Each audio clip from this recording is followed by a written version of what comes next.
à la puissance 2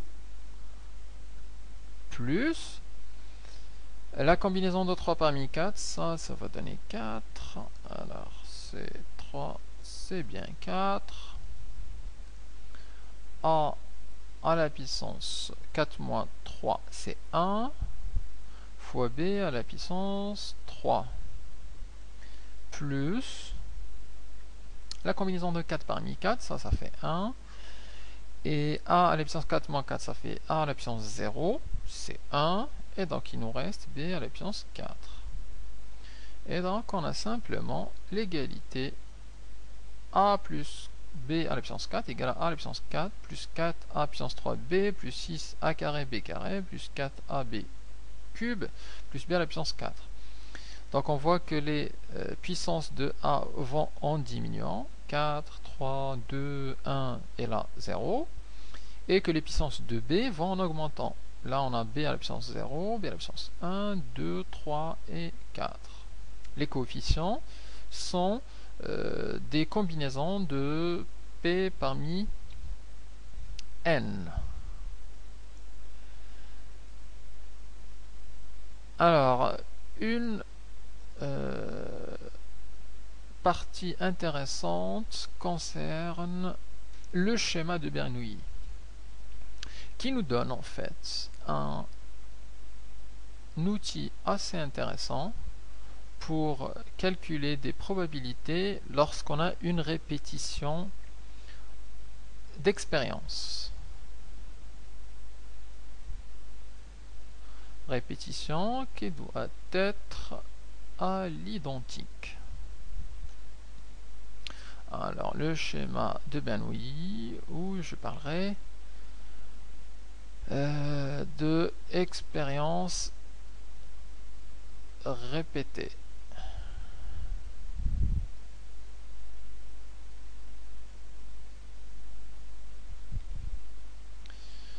Alors, si on répète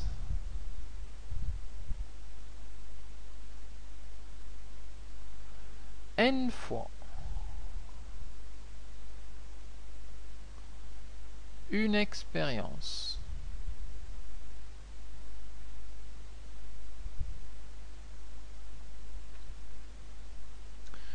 avec une probabilité de succès. Alors une expérience bien évidemment aléatoire, style à lancer de dés, un tirage dans une urne, etc. 2. Probabilité de succès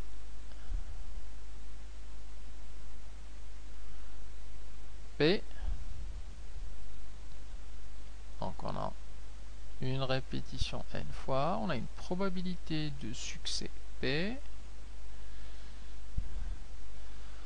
Alors, il faut la répéter d'une certaine manière, c'est de manière à ce que les répétitions soient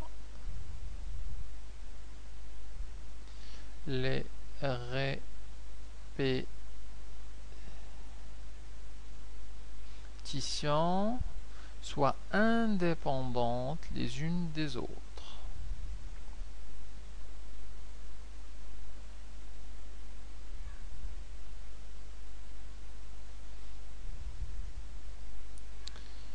Les unes des autres.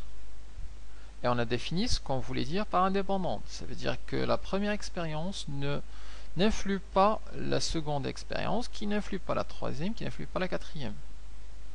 Exemple simple, je prends une pièce de monnaie et je lance dans l'air une trentaine de fois. Le premier lancé n'influence pas le second lancé, qui n'influence pas le troisième, qui n'influence pas la quatrième, etc., etc. Donc, qui dit que les répétitions sont indépendantes les unes des autres, ça veut dire en fait que les répétitions sont supposées en fait identiques. Que les conditions sont considérées les mêmes pour chaque expérience. Alors, si on répète n fois une expérience de probabilité de succès P de façon à ce que les répétitions soient indépendantes les unes des autres, alors la variable aléatoire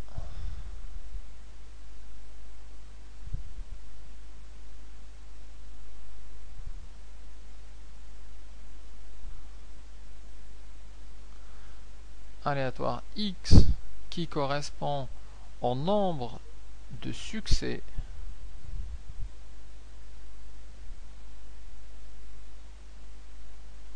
durant ces expériences, cette variable aléatoire suit une loi binomiale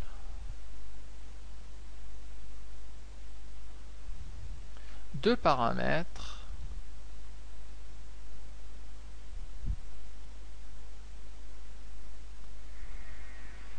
P et N. Et on peut donner la probabilité d'avoir K succès, c'est-à-dire la probabilité d'avoir un nombre fixe de succès. Alors, la probabilité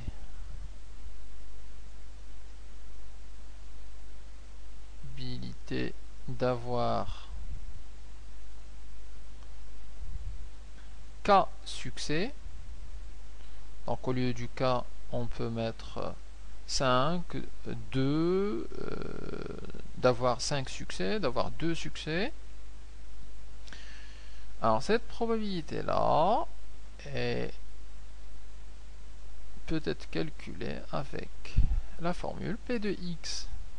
On note ça, P de x égale à K, c'est-à-dire x étant le nombre de succès, donc le nombre de succès égale à K, c'est égal à la combinaison de K parmi N multiplié par la probabilité de succès, le P, à la puissance K multiplié par 1 moins P à la puissance N moins K.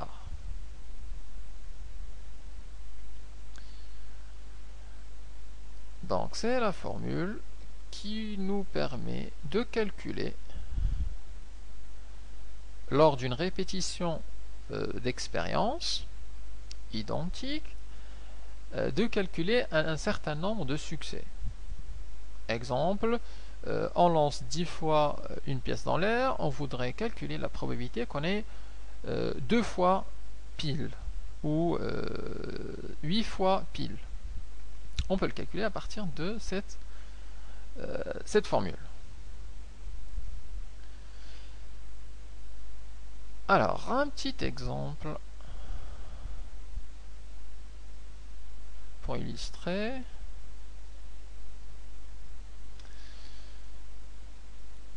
Alors, on va lancer un dé non pipé 10 fois.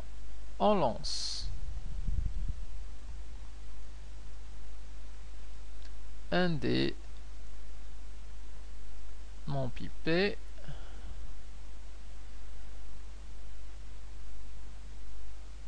dix fois. On étudie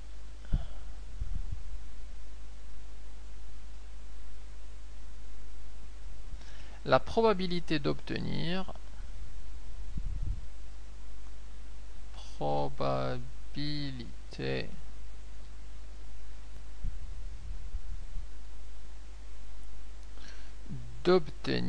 un 6.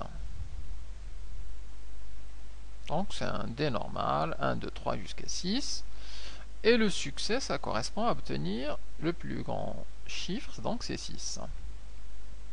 Ça correspond au succès d'une seule expérience.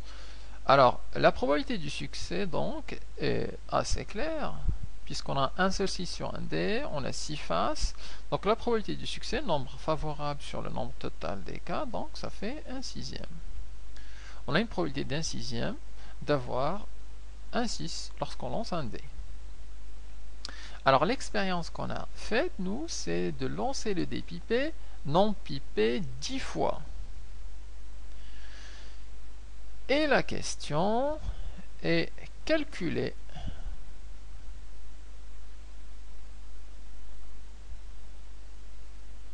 la probabilité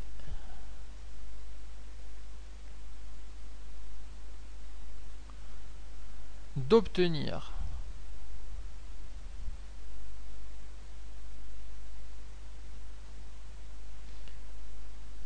exactement, alors 4 fois le succès, c'est-à-dire 4 fois 6. Deuxième question, calculer la probabilité d'obtenir au moins 9 fois le chiffre 6.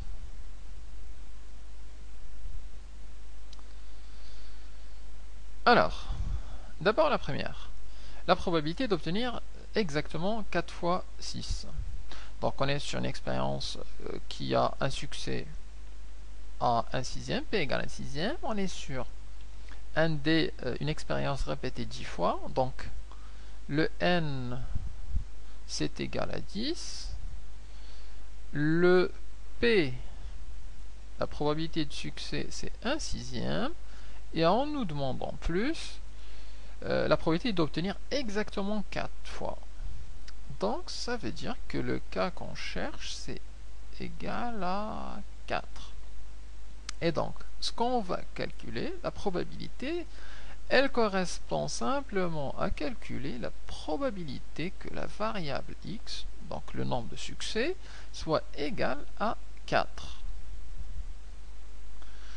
On applique la formule avec k égale 4, n égale à 10 et p égale à 1 sixième.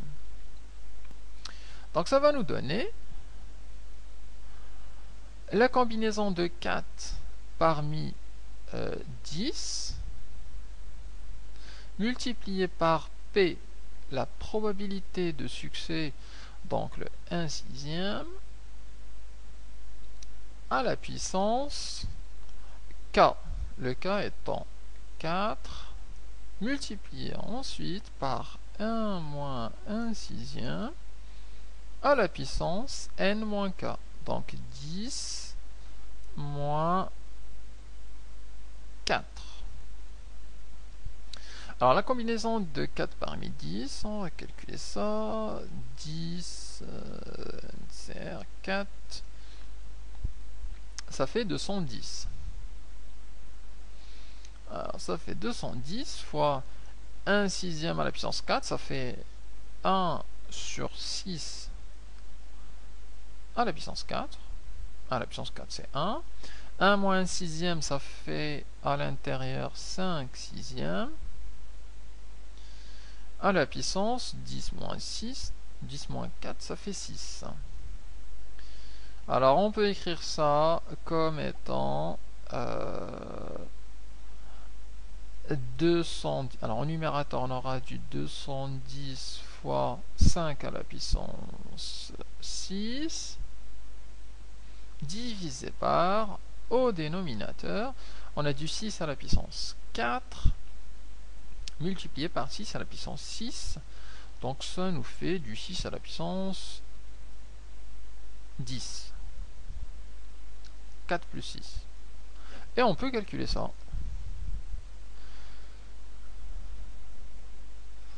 Alors donc la probabilité d'obtenir x égale à 4 est égale à 210 fois 5 à la puissance 6 divisé par 6 à la puissance 10